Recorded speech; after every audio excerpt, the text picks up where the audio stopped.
Olá, sejam bem-vindos para mais um Agro América, programa produzido em parceria com o Instituto Interamericano de Cooperação para a Agricultura, aqui no canal AgroMais. Para você que vem nos acompanhando, falamos sobre boas práticas agrícolas que podem ser reproduzidas nos 34 Estados-membros em prol do bem-estar rural e da segurança alimentar. Para você que está aqui conosco, agora eu vou entrevistar o ministro da Agricultura, Pesca, Segurança Alimentar e Desenvolvimento Rural de Santa Lúcia, Alfred Prospere. Minister, thank you so much for your time in talking to me here in our show. It's a wonderful opportunity to talk about agriculture in St. Lucia. And let me say a big thank you for inviting me. And I'm very excited and happy because the people of Brazil would be getting an understanding as to what is happening in agriculture in St. Lucia. Fantastic. Well, what is the panorama of agriculture today in St. Lucia? The big fruit producers, banana is one of the main producers being cultivated around the island. There's also several other fruits being produced, quite a diverse range of agricultural produce being cultivated around the land. I wanted for you to give us a scope shortly about what production today is and what are your challenges? Agriculture in St. Lucia is one of the key sectors. Obviously, food production is important for any country. And the responsibility of my ministry is to ensure that we have sufficient foods in the right quality, availability, accessibility, and affordability. And that comes to food security. Now, St. Lucia had been focused on a main export crop called bananas. We had an available, reliable market in the UK, where every week our farmers were exporting to the UK. I remember in the 1990s, we had over 10,000 farmers directly involved in banana production. But in the late 90s, we faced the challenge with the whole opening of the market and free trade and so on. And that really placed a lot of pressure on our farmers. A lot of the farmers were forced to leave because the entire arrangements in terms of quantities and productivity and all of that changed, and it discouraged a number of farmers to get out of the sector. Currently, we have about 500 farmers with approximately a little over 2,000 acres of bananas, but we also have a lot of other crops that we are also cultivating, and that includes plantain and dashing and vegetables and cocoa, a wide range of crops. Now, St. Lucia is a very small country. It's only 616 square kilometers in size, with a population of 180,000. A number of persons depend on agriculture because it's a form of livelihoods that has been supporting hundreds and hundreds of people in the rural areas. Currently, our food import bill stands at $1.6 million US. And that is extremely high for us as a small country. And what we are doing is in order to address our food security agenda, we have various programs geared towards ensuring that we produce as much as possible so we can become sustainable in our food production. But the food import bill, as I said, is very high. And we have programs, for example, it's what we call a 7 crops program. And that's a program funded by the Taiwanese, where we are targeting 7 key crops. And that includes cabbage, lettuce, watermelon, and I can't remember the others.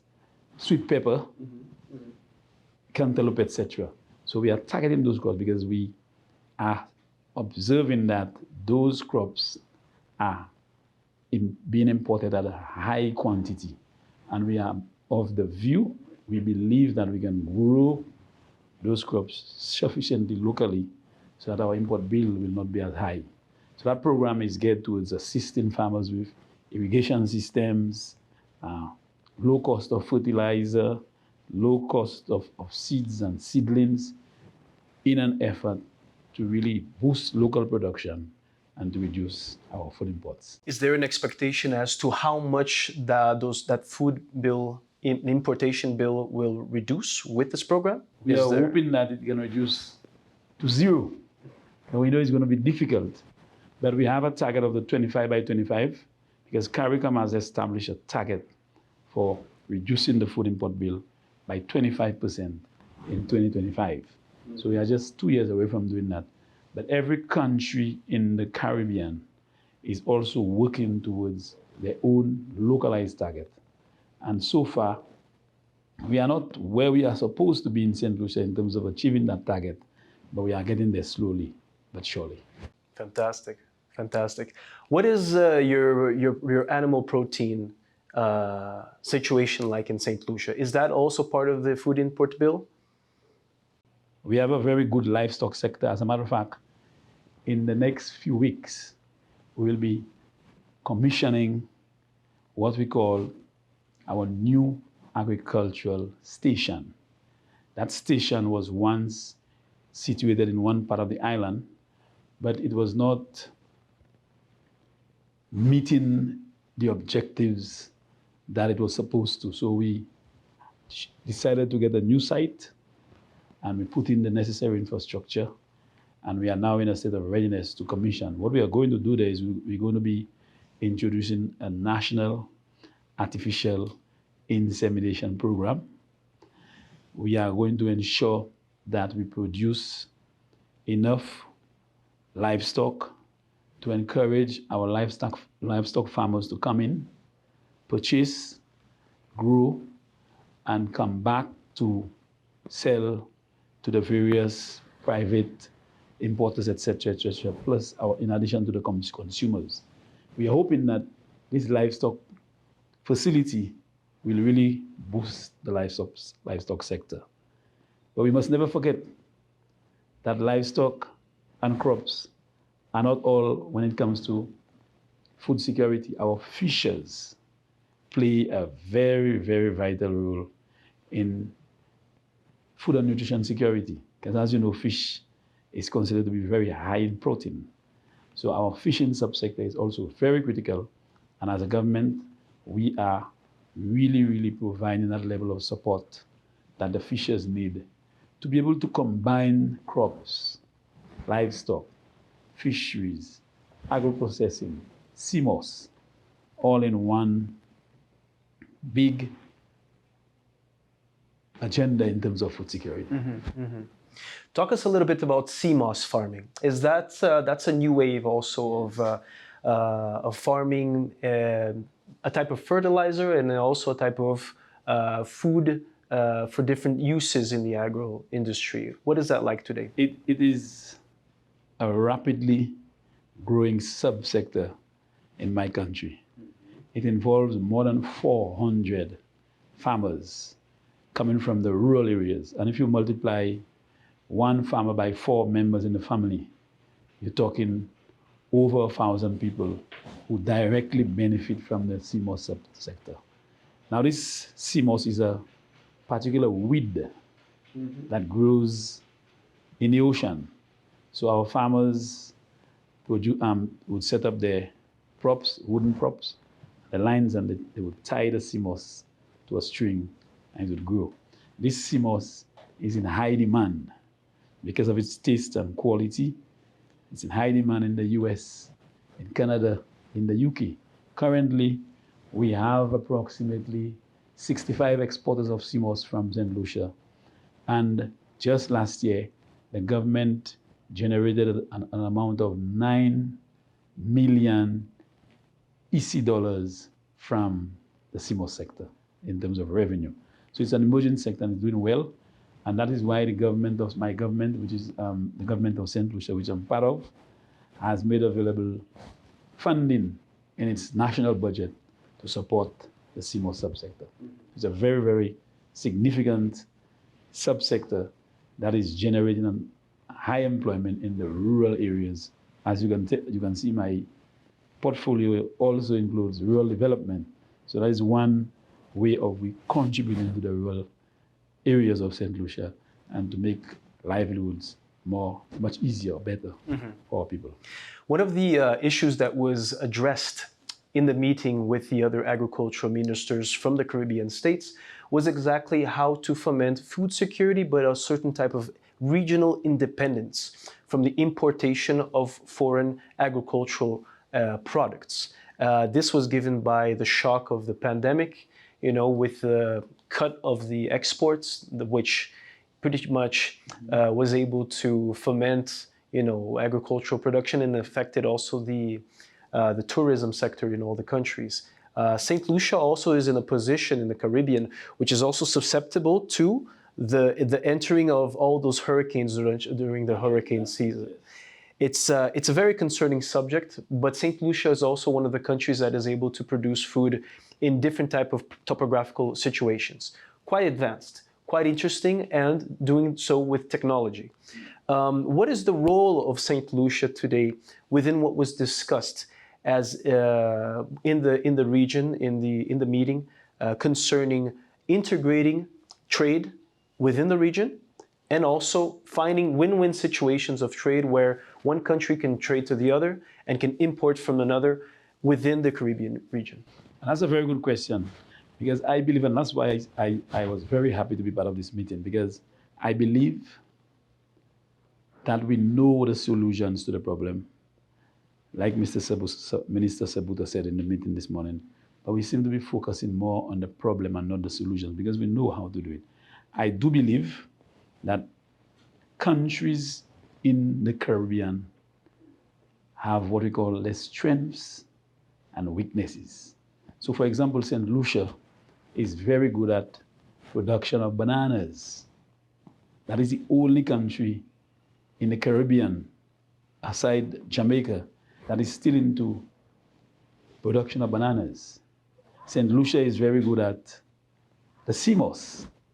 But right next door to St. Lucia, you have St. Vincent that is very strong in terms of the whole cannabis industry. In Dominica, you have a situation where Dominica is very well at producing root crops. In Grenada, they are very good at the whole agro-processing and the spice and so on and so on. So I believe it is very important for us to come together under one umbrella. So whichever country that has the strength will give support to other countries who needs it. So for example, I'm very good in CMOS, but I would like to know that St. Vincent, Grenada, and the other countries, if they are interested in CMOS, to be able to provide the technical support that is required to make it happen. And so our food security agenda will be met in terms of the Caribbean, because I believe we have the land space, I believe we have the expertise, and I believe we have the soil fertility that is required to allow us to meet our food security needs. But there are tremendous challenges: climate change, natural disasters, lack of farm labor, lack of agricultural insurance, high cost of agricultural produce, agricultural inputs, fertilizer, and the others that the farmers need.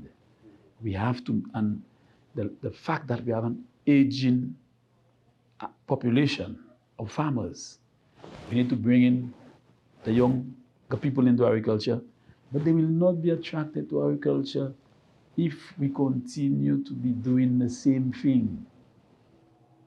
Just imagine a young man or woman leaving in school. Would he want to take a cutlass and go physically and cut half an acre of land? There is the weed eater. There are other pieces of equipment that he would use to do it. But our farmers continue to do the same. And when our young people see how hard they work and very little income comes into the home, they are not encouraged by it. So we have to introduce new technology to encourage them to come in. And this is the problem we have. And if we cannot fix that soon, there is going to be a gap between the older farmers and the younger farmers. And that is going to compromise our food security agenda. Does that gap already exist, would you In some say? countries, it is. And for my country, I'm a little worried. And this is why our government saw or is aware of the importance of food security. And we have created what we call a youth economy agency. It is really to encourage young people to gain interest in agriculture and other forms of businesses, to really get them to be tied to something that can create a level of opportunity or income for them. This is important, and I'm a little worried, and I believe together as a region, we need to focus on the key issues, the key challenges that are making it difficult for us to achieve our food security agenda. And I know that young people, if we can get them to gain that interest or that level of knowledge that would cause them to want to get into agriculture, I am of the view that we will be able to achieve our food security needs in the region. Minister, you are also in charge of the fisheries sector in St. Lucia. Now, when we look at the Caribbean, we see a line of many island nations, an ocean so vast, a region that has many tourists, principally from North America, from Europe, some from South America, Central America, but it tends to be mostly North America and European tourists there. Now, the fisheries market is abundant, given the resources. Obviously, there needs to be some control in terms of fishing responsibly and sustainably. What is it like today, the fisheries policy in St. Lucia? Because it's something that is shared amongst all the nations. And one of the things that is missing is also the renovation of the fleet for fishing. How are you dealing with this, with this matter? Just last year, the Cabinet of Ministers, which I'm part of, approved our new fisheries policy. And that is considered to be a big achievement for the ministry, because the whole, I'm sure you've been aware of, you've heard of the blue economy. And it is important for us to take advantage of the opportunity that is available to countries to help drive the whole fishing sector. Issues such as lack of insurance for our fishers is a problem. Our fishermen continue to face distress situations at sea. And a number of times they perish because they do not have the safety equipment to be able to get them to shore. So what we have done is to commence the installation of what a device, it's called a vessel monitoring device, that is placed on the boat. And whenever that boat faces any distress at sea, they can signal to a service provider in St. Lucia, and we can get an approximate idea of the location of that vessel. So that is very good for the sector. But we also have concerns regarding the fishers in terms of their safety, their insurance. Because when those fishers perish, there is nothing in place in terms of compensation, so the family can continue to live their normal lives. Other issues such as the facilities that these fishermen use. A lot of it was donated to us by the government of Japan. But because they are located right on the beachfront, they are facing rapid deterioration. So the government now is conducting what we call rehabilitation work to really get those facilities to remain functional and to be able to meet the demands of the fishers. Market for our fishers. We had a facility that was available for all our fishers to be able to provide the fish and for distribution and so on, but that market has been closed 2 years now, almost. And so we are working towards finding some funds available to be able to provide, to get an reopening of the facility so the fishers can sell the fish directly to the facility. Just imagine a fisher gets to see And then when he gets in at 5, 6 o'clock in the evening, he has to go on the road with a pickup to sell his fish. When a market facility is available or was available for them to just sell directly to the facility. So there are issues in terms of data collection, because last year we celebrated an increase in fish landings, but we may be overfishing. So whilst it's good that we increase our landings because more monies will go into the fishers' pockets, but we do not have the data to be able to tell us whether that total landing of fish is sustainable. We may just be overfishing. So there is need for us to collect data in terms of knowing what our fish stock is, and so we can know what is being taken out. Yeah. So all of those issues and many other issues confronts the fishing sector, but we are doing our best as a ministry, as a government. Fantastic.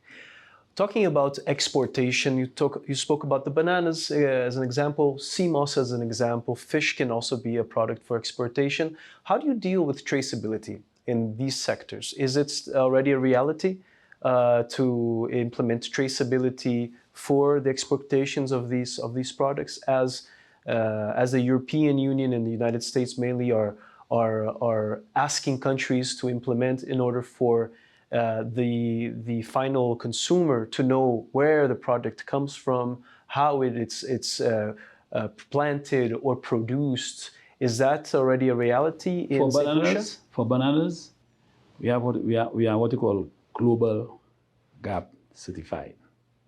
So there are certain standards that the farmers have to maintain, they have to meet. And remember, we were selling, I don't know if you are aware, we were selling to Prima and Sainsbury. And the condition is that you had to be global GAP certified to be able to get into that market. In our CMOS, we have our processing facility for CMOS. And there are also standards in terms of traceability, quality, and everything that comes with it that you must meet, because the USDA would have been on our backs if they were getting poor quality products from St. Lucia CMOS. We have what we call a national diagnostic facility where we do a lot of testing of our products, agro-processed products, our food.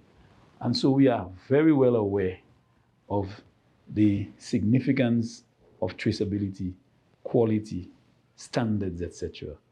And I must say I'm very happy with where St. Lucia is. We still have some more work to do, but I'm very happy in terms of the progress we have made in terms of addressing this. Mm-hmm. Now, looking at a more regional aspect of agricultural production and food security in the Caribbean, what other challenges do you see today in terms of making it possible for the other islands also to establish a high standard of production in order to compete globally, let's say, not necessarily in food exports, but in food sovereignty? The Caribbean is small compared to Brazil, yeah?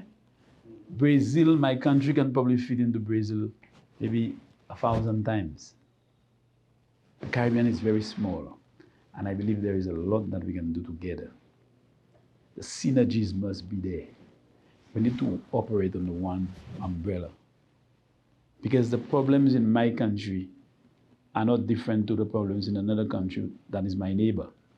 The problems are almost similar in the Caribbean region. And the entire Caribbean region, for example, is vulnerable to natural disasters.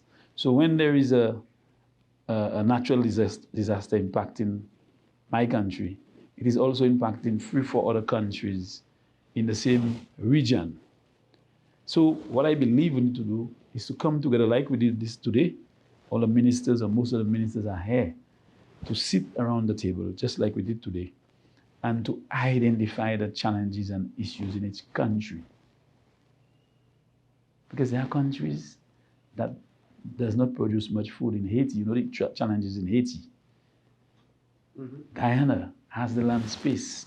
It's huge, and it's taking the lead in increasing food production, because the cost of labor is lower, they have the manpower, they have the flatlands, they have the ideal soil type to boost production for countries like Barbados, who may not have the landscape, who may not have the soil fertility that is required to make it happen. So what we have to do is to come together and identify the strengths and weaknesses of each individual country, and to be able to chart a way forward as to where we want to go as a Caribbean. But it should not be done by one country or two countries. The entire Caribbean region must come together to make it happen. This is how I see it. Good. Minister, thank you so much for the interview. Yeah, most wonderful. Welcome. It was nice talking to you. Para você que nos vem acompanhando, muito obrigado pela audiência. Eu fico por aqui e te aguardo no nosso próximo programa Agro América. Até mais.